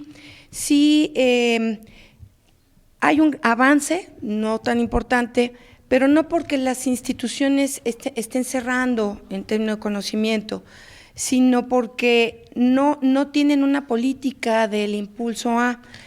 afortunadamente nuestra universidad los últimos 8 años ha iniciado justamente en conmemoración, que también ese es algo que tenemos que trabajar. El 8 de marzo no nos tienen que felicitar ni mandar flores. Sí, tienen que demostrarnos que nos respetan, que somos tan capaces y que nos pueden reconocer de hacer cualquier actividad. Quería agregar algo más para decir que mejor, pero ya no lo iba a decir, pero pues ya lo dije, ¿no?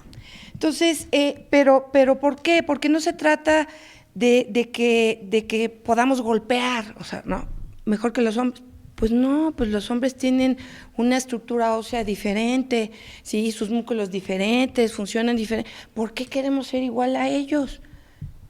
Y ellos dicen, no, es que no soy niña ni soy mujer, ¿para qué? O sea, A ver, claro que hay la diferencia, pero eso no nos lleva a que no seamos capaces de asumir tareas y trabajos. Y decía, nuestra universidad en la última década prácticamente se empieza, y en esa conmemoración, que no festejo, es conmemoración, implica ese reconocimiento de mujer, pero de todas las edades, de todas. Te vas a estacionar, si quieres se lo estaciono, ceñito, porque pues, como usted es mujer, a lo mejor, a ver, ¿no? Y entonces igual María Jesús entra con su sentido científico-social y le dice, ¿sabe qué, señor? Tengo una teoría, a mí no me regalaron carritos de niña, a usted seguramente sí le regalaron carritos, que es lo clásico. Y entonces cuando usted de chiquito le hacía el volantito a su carrito, sabía que si le daba la vueltecita para dónde iba el carrito. ¿Cuántos años tiene usted? Usted tiene una ventaja y le lleva a mujeres de a lo mejor su propiedad, le lleva delantera en cuanto a más años de manejar carritos, ¿sí? Y en nosotras, si tenemos la ventaja de que el papá, el novio, el hermano nos ayude a manejar, y no siempre con que, bueno, es que no va a ser fácil. No te estoy preguntando si es fácil, ¿me vas a enseñar sí o no? Entonces, veamos ahí también la limitante que tenemos también de, la universidad dice, mujeres a la ciencia, en todos los aspectos. Un mal chiste, que por eso también nosotros en este enfoque de sororidad no tenemos que soportar ni reírnos de malos chistes. Y había un chiste, no me va a dejar mentir el doctor Campuzano, que después ya no nos reíamos, ¿no? Cuando, es que, ¿cómo son las chicas de ciencias políticas? Ay, bonitas, más o menos. Mira, te voy a decir cómo va en la universidad. Están las chicas guapísimas de ciencia política, pero no necesariamente de ciencia política, la facultad, porque eran las de relaciones internacionales, después las de comunicación, y ahí iban y terminaban las sociólogas, ¿no? Entonces decías, ¿y por qué al final las sociólogas? Si te vas al resto de la universidad, están todas las otras facultades, y al final te decían ingeniería. Y tú decías, oye, ¿y tu chiste a qué viene? No, pues es que ve a ver las chicas de ingeniería, a ver, son mujeres, hay que respetarlas. Sí, pero pues no son las más agraciadas porque como que les ha de costar, no les cuesta ningún trabajo. O sea, le cuesta tanto a ti como a ella estudiar, ¿sí? Y conocer y ser hábil pero así venían esos chistecitos que no teníamos por qué reírnos. Y hoy hay muchos chistecitos que no tendríamos por qué reírnos. Y eso parte de ese sentido de ser, así como están las fraternidades, que viene de justamente entre hombres, pues así también la sororidad, ¿no? Por eso venía lo de Sor Juana, o sea, la hermandad entre mujeres. Y entonces ya bastante tenemos con los demás como para que nosotras mismas nos ataquemos. Entonces, este acceso al conocimiento no es tanto que se niegue sino que depende también de las instituciones, México y en el mundo, que asuman una campaña para promover, todas son capaces de, todas pueden, y entonces impulsar. Por eso la campaña viene desde proteger y no vulnerar ni violentar, desde niñas, adolescentes, en la adultez y obviamente en la parte de las adultas mayores. Que ese es otro tema que nos falta trabajar, porque justamente de acuerdo al INEGI, hoy en ese ejercicio de conocimiento es que asumamos también ese otro entorno de las mujeres adultas mayores. Y si eres mayor, mujer, indígena y campesina, bueno, es lo peor que puede haber de maltrato y violencia en este país. Es espantoso saber cómo está funcionando con esas características para mujeres. Entonces, también ese es parte de nuestros retos, me adelanto porque creo que ya andamos con el tiempo medido, no sé si alcancen las últimas preguntas, pero ese sentido de trabajar en todas las edades de las mujeres y hacerlo no en el sentido aislado de nosotras, sino de sumemos todos, porque todos estamos formando esta parte de sociedad, entonces todos tenemos la misma responsabilidad de asumir. Hoy la universidad nos da oportunidad de cursos, nuestra misma facultad, tenemos las comisiones, en las instituciones. Yo estoy apoyando ahorita en el Tribunal Federal de Justicia Administrativa en el Centro de Estudios Superiores. Y ahí ya estamos trabajando con la Comisión de Género para los cursos de masculinidad, ya vamos por nuestro tercer curso, masculinidad positiva. También tenemos las mujeres que conocer esa mentalidad, el entorno de los varones, para que podamos sumarlos que los varones también conozcan de la parte de mujeres. Estamos hablando también de mujeres adultas mayores, cómo trabajar. Desde luego, la impartición de justicia con perspectivas de género, en este caso en materia fiscal y administrativa. Es decir, que desde todas las trincheras podemos justamente, sí tenemos el acceso al conocimiento, tenemos que avanzar en que entremos a distintas áreas y que eso nos permita en nuestra otra trinchera de desarrollo profesional trabajar con esos lineamientos y enfoques. Muchas gracias. Gracias. Gloria, ¿podrías comentarnos acerca del trabajo de la Comisión de Igualdad de Género del INAP? Sí, gracias. Bien, para no redundar, hacerlo más chiquito y que podamos avanzar en las otras preguntas. La Comisión de Género se conforma por 4 personas. Hay una coordinadora que se rotan actualmente el cargo de coordinadora, actualmente lo tiene la maestra Claudia Corichi. La maestra Claudia Corichi en particular ha hecho un trabajo muy importante en la Comisión de Género del Instituto Nacional de Administración Pública. La semana pasada incluso tuvieron un webinar alusivo al 8 de marzo y también en materia de anticorrupción, porque pues las mujeres también asumimos esa parte, ¿no? Independientemente de la condición de la o del funcionario público, los mecanismos anticorrupción deben de aplicarse tanto mujeres como para hombres, ¿no? Aquí el punto es cómo las mujeres participamos o contribuimos a reducir la anticorrupción, ¿no? Y ese trabajo también se ha implementado y se ha hecho ahí de manera muy interesante desde la mirada de la maestra Claudia Corichi. Y también pues llevan a cabo una serie de actividades mensuales, tienen un webinar mensual, hacen un trabajo relacionado a los protocolos de atención internos tanto del INAP y también de apoyo a otras instituciones públicas. Y pues afortunadamente contando ya con esta comisión, pues la asamblea del INAP pues tiene completos sus 4 comisiones, ¿no? Yo quisiera que pasáramos a la siguiente porque yo veo que ya estamos muy apurados. ¿El de la federación? Sí, con la doctora. Sí. Cuando escribiste sobre la situación de las mujeres en la administración pública, en la toma de decisiones y el ejercicio del poder público, ¿consideras que las mujeres han llegado a mayores puestos de responsabilidad y tienen mayor toma de decisiones en comparación con los varones? Insisto, vamos avanzando, no hemos logrado en todos los espacios la paridad, pero estamos trabajando. Aquí, por ejemplo, en la facultad, prepararnos para cuando digan, vamos a abrir concursos. Cuando se abrieron los concursos, que son muy pocos en la historia de la facultad para abrirlos en asignatura para la definitividad, pues de los que existimos y tenemos la asignatura con la titularidad, soy la única mujer. Entonces, ahí son esos espacios, son las oportunidades. Lo importante aquí es, tenemos mucho que hacer, que bueno, vamos a estar ocupados, no dije ocupadas, dije ocupados, porque nos toca a todos. Si vamos a profesores de tiempo completo, pues ahí también ahorita nosotros en el Centro de Estudios en Administración Pública también estamos un poquitito casi logrando, ¿no?, de los poquitos que son de tiempo completo, ahí vamos más o menos tratando la igualdad en cuanto a mujeres, todavía nos falta.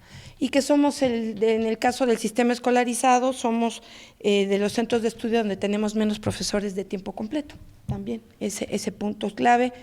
Y de la asignatura, pues casi el 90% son profesores que trabajan en el sector público y vienen a dar clase.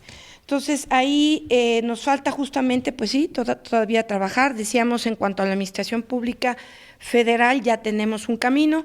Lo único que pedimos es que no se vayan a transformar esas 11 mujeres que están a cargo de esas dependencias, que no pierdan su enfoque y su habilidad de seguir abriendo camino también para las mujeres, y en concreto, así que la que sigue. Vamos. A ver, Gloria, ¿cómo calificarías la evolución que ha tenido el feminismo desde que ingresaste en el sector público hasta el día de hoy? Ok. Fíjate que cuando hablas del feminismo también hay varios sentidos, ¿no? Ahí le podríamos decir, pues, este feminismo que se da desde las instituciones o feminismo institucional, y que bien se subraya, y que pudiéramos pensar que ya con el establecimiento de una Secretaría de las Mujeres se perfile mejores condiciones de vida, no solo para las mujeres en la administración pública, sino para las mujeres de todo el país, ¿no? Porque pues una Secretaría de las Mujeres que ya es elevada este cargo y que modifica el estatus del Instituto Nacional de las Mujeres, esperaríamos que todos los compromisos alusivos a política pública para mejorar la calidad de vida de las mujeres se amplíe y se cumpla a cabalidad, ¿no? Entonces, se pudiera hablar de un feminismo institucional, aunque el feminismo institucional pues tiene otros asegúnes, ¿no? Otros asegúnes, y ahí es donde pudiera venir la crítica, ¿no? Y quiero sí referirlo, dentro de la administración pública, a lo mejor es un estudio ya de 2018, pero la Comisión Nacional de Derechos Humanos en aquel entonces mencionaba que los cargos de mayor importancia los ocupaban los hombres, pero resulta que los cargos de menor rango, de mejor jerarquía, lo ocupaban las mujeres, pero aquí el detalle de que lo ocuparan las mujeres es que las mujeres literalmente son las que arrastraban el lápiz, y los que saludan con el sombrero ajeno pues son los jefes, ¿no?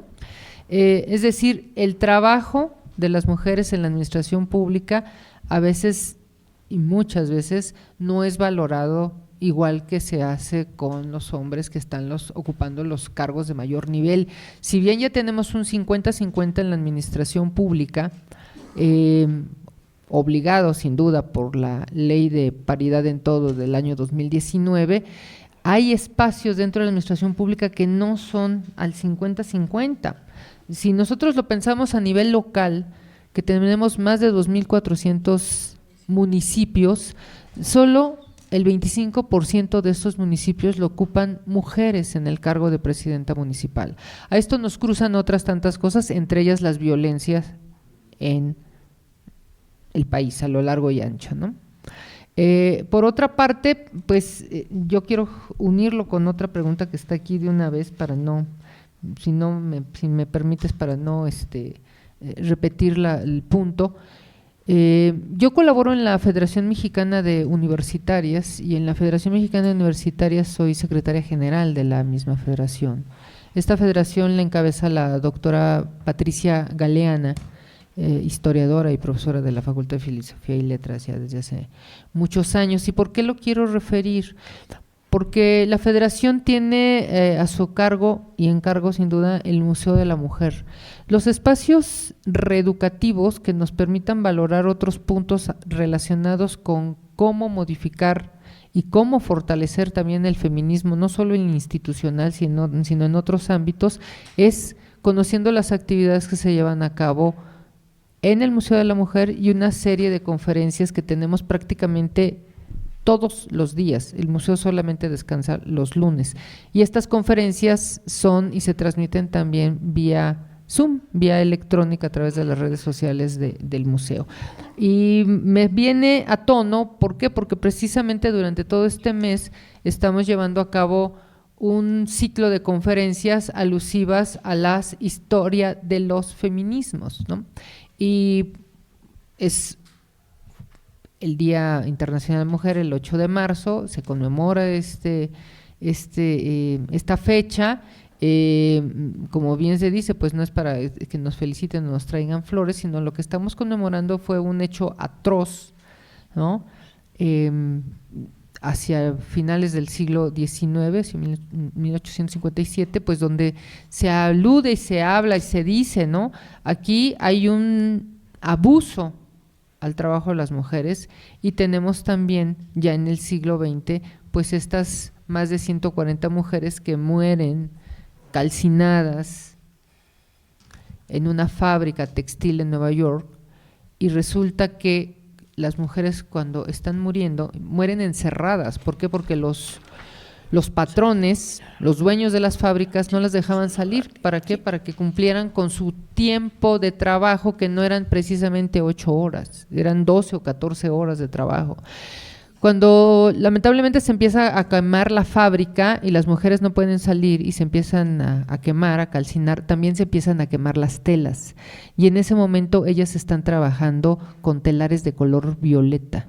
Entonces, este símbolo del feminismo que tiene que ver con el color violeta no es por nuestras grandes y hermosas jacarandas que empiezan a florear en marzo y que nos acompañan muy bien los 8 de marzo.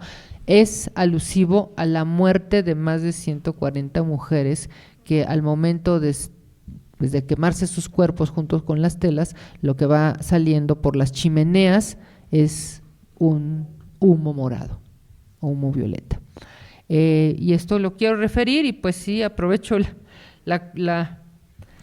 ahora sí que el comercial para que pues sigan este ciclo de conferencias Historias de los Feminismos a través de las redes sociales del Museo de la Mujer y de la Federación Mexicana de Universitarias, y cuando gusten, pues con mucho gusto los invitamos al Museo de la Mujer. Gracias, para que podamos ir terminando.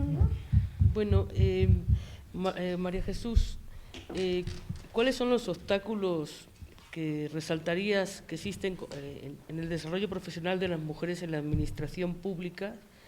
Y como académica, sé que te hago 2 preguntas seguidas, Sí. ¿Cómo podemos impulsar a nuestras alumnas a que sientan la confianza de ingresar en la administración pública? Bien, el primer punto, retomando también lo que ya comentó la doctora Alejandra, es esta condición de cuidadora. Porque en la administración pública, como egresadas, no solo licenciatura, maestría o doctorado, nos estamos topando con que las mujeres deciden, me dedico a escribir, me dedico a dar clase, me preparo y dejo a un lado la otra parte de mi vida que puede ser desarrollar. Porque no solo es que puedas aprender a convivir con una pareja, sino que logres trascender con un hijo o una hija. Y esto es un reto, porque dices, es que voy a tener tiempo para, pues, que es el noviazgo, cómo, que si nos casamos, que todo, que si me va a dejar o no. O sea, pues si no es de que te deje, pues por eso hay que conocer, pues hay que informarse. La información es elemental en cualquier relación, desde un trabajo, desde un noviazgo. Entonces, toda esta parte es que nosotras también nos organicemos, ya nos estamos organizando, tenemos estos foros, todo lo que ya también ha comentado en su experiencia la doctora Gloria Luz, y tenemos que seguir en ese ejercicio de la profesionalización. Entonces, es seguirnos preparando, pero también en esa toma de decisiones de la vida, podemos hacer las 2 cosas, pues busquemos que podamos hacer las 2 cosas, porque podemos dedicarnos, y ahorita estamos viendo un sinfín entre amistades, colegas, que bueno, mujeres, y participa, pero resulta que pues al final ya no desarrollaron la otra parte de su vida. Sí se puede, pero hay que organizar, hay que conocer, hay que prepararnos para eso. Entonces no es el miedo de, pues ¿para qué estudiar administración y política si pues, o sea, no nos van a dejar, no voy a subir? No, en lo que nos querramos preparar, hay que hacerlo. Hay que tener ese conocimiento y no tener el miedo a decir, ya tengo anotadito, no vengo a ver si puedo, sino porque puedo vengo. No, ahora sí lo anoté bien. Entonces, eso es ese punto elemental. Otra vez, no es para llegar a competir, es para demostrar que podemos hacer y que podemos funcionar y hacer que funcionen las organizaciones. Mejor, pues vamos a demostrar, traemos estas propuestas, viene esta parte, no es de competencias, cuesta, pues por supuesto. Estas partes de trabajar con la sociedad no es lo mismo una silla, ahí te quedas quietecita y no se mueve. Pero cuando le dices al elemento humano, sea hombre o mujer, mira que queremos cada quien se mueve, va y viene, y dices, bueno, pues mejor vamos a organizarnos. Entonces, ese punto, me sigo rápido a la otra pregunta, donde justamente nos dice que ¿cómo podemos impulsar a nuestras alumnas? 1, preparándonos para la inclusión, la consideración y el sentido de convivir, que estamos conviviendo porque a partir de esto se desarrollan otros aspectos más que trabajar, porque ya no solo es que tengamos un problema de violencia con mujeres, sino también hoy las nuevas consideraciones de los enfoques arcoíris, Entonces también ahí hay que trabajar en ese sentido, porque todo empieza por el respeto. Todo empieza por ese respeto a decir somos iguales, somos seres humanos. Tenemos que empezar con un lenguaje. Pues empecemos desde los oficios, empecemos desde las conferencias, de las alumnas, los alumnos, pues más fácil el alumnado, o sea, tan rico que es el español para que empecemos también en nuestro lenguaje a hacer ese ejercicio de inclusión. Entender y asumir las masculinidades para frenar y llegar en un momento en que podamos decir en el pasado que quedó el machismo. ¿Sí? El que nos permita en este ejercicio también de competencia ser competitivos, competitivas, las mujeres en términos, no para competir, insisto, sino en ese ser, saber hacer y saber ser. Y en ese saber ser es que en el entorno en el que estemos tratemos de hacer eso para incluir, para tener los mejores resultados, mostrando un conocimiento en cuanto al desarrollo de habilidades, porque es más fácil para nosotras. Cuando dije que en el término de nuestra condición fisiológica, neurológica, sí es cierto, nosotros podemos estar en 3 pistas, y los caballeros no, espérame tantito, yo voy en esta ruta y, amor, ¿me puedes traer la bolsa que está? Dime, no, amor, mira, entras al baño, das la vuelta, sacas el segundo cajón, no, sí llego, sí lo encuentro. ¿Sabes qué? No la encontré. Amor, por eso te dije, sígueme la instrucción. ¿Sí? Y en cambio nosotras es saber, aquí ha de estar, y entonces empezamos a sincronizar. Es decir, que lo que aprendemos, y por eso es más fácil para las mujeres y las estudiosas de la administración pública, todo este enfoque de sistemas, porque es más fácil para nosotros ver ese entorno integral. Y los caballeros, perdón, no, mira, yo despacito, espérame tantito, o sea, yo sigo mi camino, y entonces tú dices, es que yo ya hubiera avanzado 3 pasos, ¿para qué dar la vuelta? Así es, entonces es el espacio de convivir, el que podamos pasar en nuestra mentalidad del lado izquierdo al derecho, acuérdense que domina uno y que domina el otro, para nosotros es mucho más fácil, es parte de nuestra condición fisiológica. Entonces, por eso es que eso nos permite que tengamos en ciertos puntos y con mayor conocimiento y formación, mejores resultados.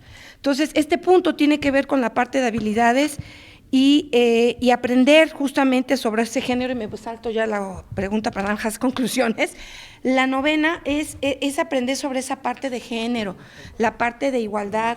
No hay que limitarnos a solo el ámbito feminista, sino dijimos, es sumar, no es estar en la vida, no es hacer a un lado, aquí estamos, es parte de los que convivimos en este entorno, y además hoy tenemos también esa convivencia con una comunidad arcoíris que también tenemos que considerar, porque ahí hay violencia, ¿sí? También, entonces es asumir nuestra condición única de seres humanos, ¿no? Insisto, el elemento clave de organizarse para impulsar esa igualdad, la equidad, impedir la discriminación, impedir la violencia. Ya para dejar la última. ¿No puedes hacer una reflexión final en un minutito para poder dejar un espacito? Sí, las preguntas. Hacer alguna preguntita? Sí, con mucho gusto, sí. Pues eran 2 preguntas más sobre qué retos tienen las mujeres en el siglo XXI y como profesionistas de la administración pública, ¿qué recomendaciones harías a las y a los jóvenes que quieren insertarse en la administración pública? Bien, los retos al siglo XXI es consolidar sin duda la igualdad sustantiva entre mujeres y hombres, ¿no? Es decir, esto que mencionaba la doctora Alejandra en algún momento, y seguro en otro espacio y en otro pudiera ampliarse sobre el tema de las brechas salariales, tenemos que llegar al punto donde no existan brechas salariales. O sea, el trabajo que desarrolla una mujer debe recibir la misma paga que recibe un hombre, ¿no? No debe haber condicionamiento en términos de incorporación a los espacios laborales. Tenemos cierta ventaja en la administración pública, porque la administración pública tiene tabuladores de sueldos y salarios. Entonces, las mujeres ganan lo mismo que los hombres por el tabulador de puestos, pero resulta que en los espacios del orden de lo particular, me refiero del orden empresarial, hay mujeres que siguen ganando mucho menos que un hombre que hace las mismas actividades.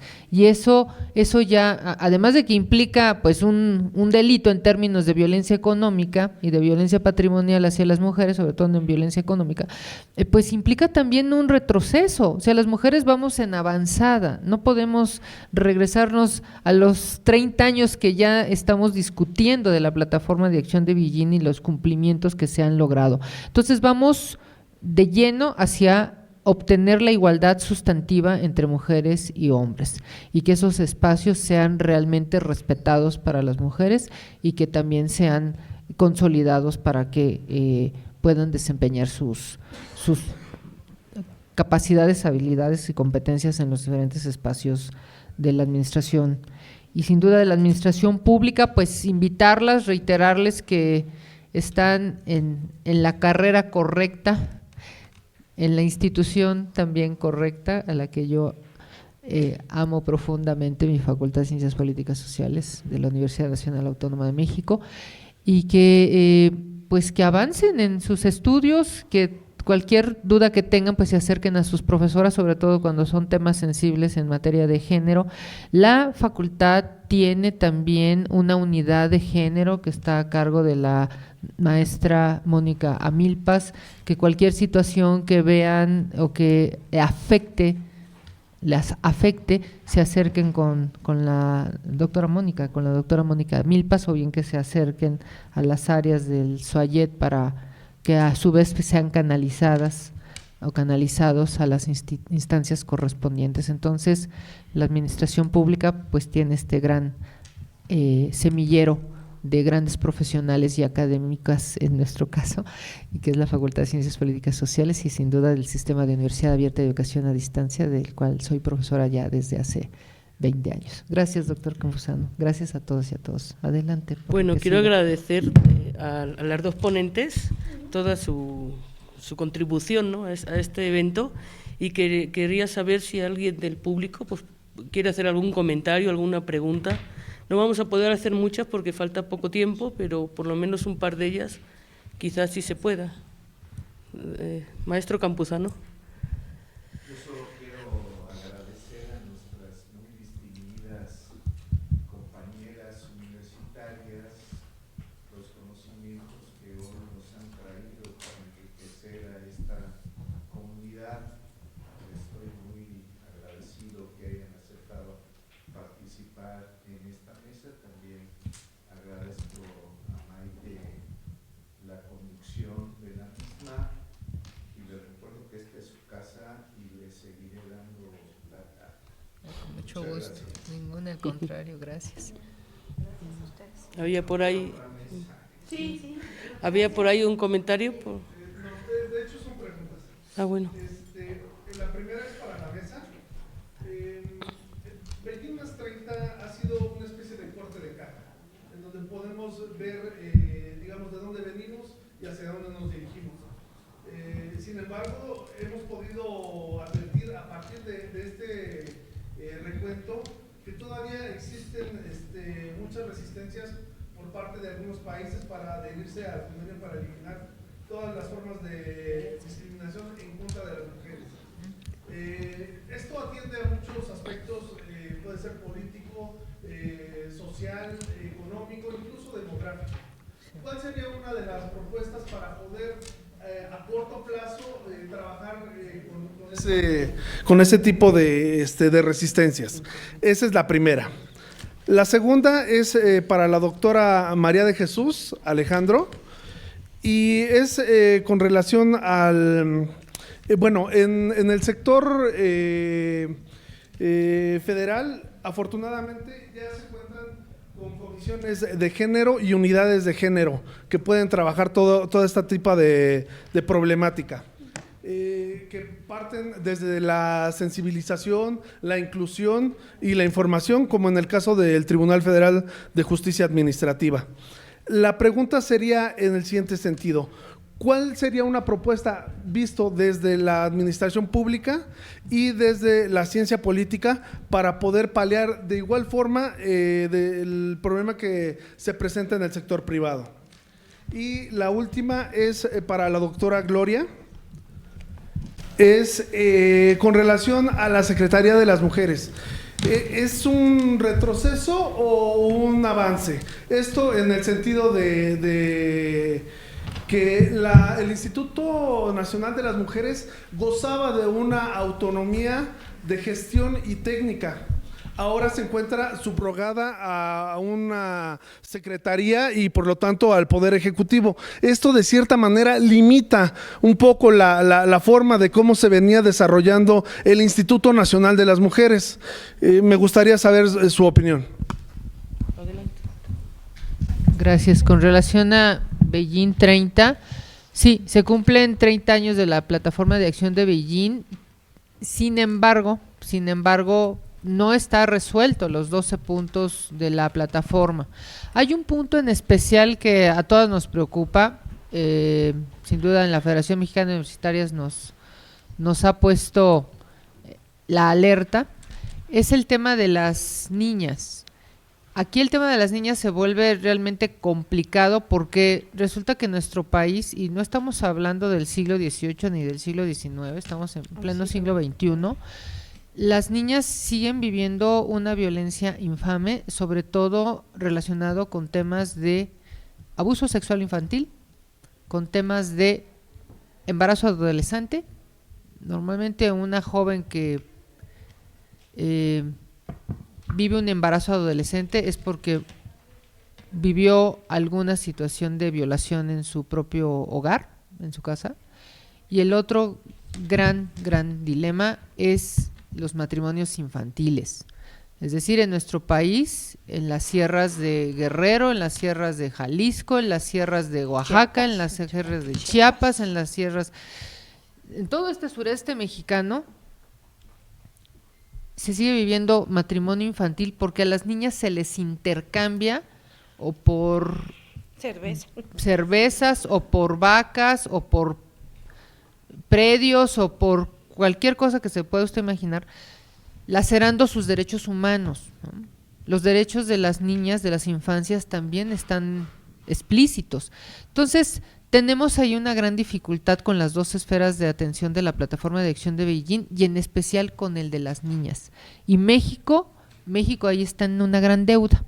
Entonces, lo que toca hacer, y ahí lo vinculo con la siguiente pregunta, lo que toca hacer, y también es una gran preocupación de la propia presidenta Claudia Sheinbaum, es que estas formas que además se aluden como si fueran realmente usos y costumbres o mecanismos normativos internos, desaparezcan. A las niñas no se les puede lacerar de esta forma. Si se les sigue lacerando, además de que no se cumple con la Plataforma de Acción de Beijing, pues México tampoco cumple con la Convención para erradicar todas las formas de discriminación en contra de las mujeres y las niñas. Entonces, ¿estamos en un gran problema? Sí tenemos un gran problema. Ahora, el trance del Instituto Nacional de las Mujeres, que como bien mencioné hace ya unos minutos, transita por el feminismo institucional, necesitaríamos pensar que en manos de una Secretaría de Estado, porque además lo elevas el rango de instituto, tú dices, pues no tiene autonomía, pero ahora le das un rango de Secretaría de Estado, y resulta que es una Secretaría de Estado, y de una Secretaría de Estado, que es la licenciada Citlali, está nombrada por la primera presidenta de la República. Entonces, el orden del mando es de la presidenta de la República. Si falla esa Secretaría de las Mujeres, falla la presidencia de la República. Así de contundente. Y ustedes son administradores públicos en formación y administradores públicos en formación. Pues lamentablemente no tendría el éxito que se esperaría. Ahora, hay que ver cómo está el Plan Nacional de Desarrollo de la presidenta Sheinbaum, ya publicado.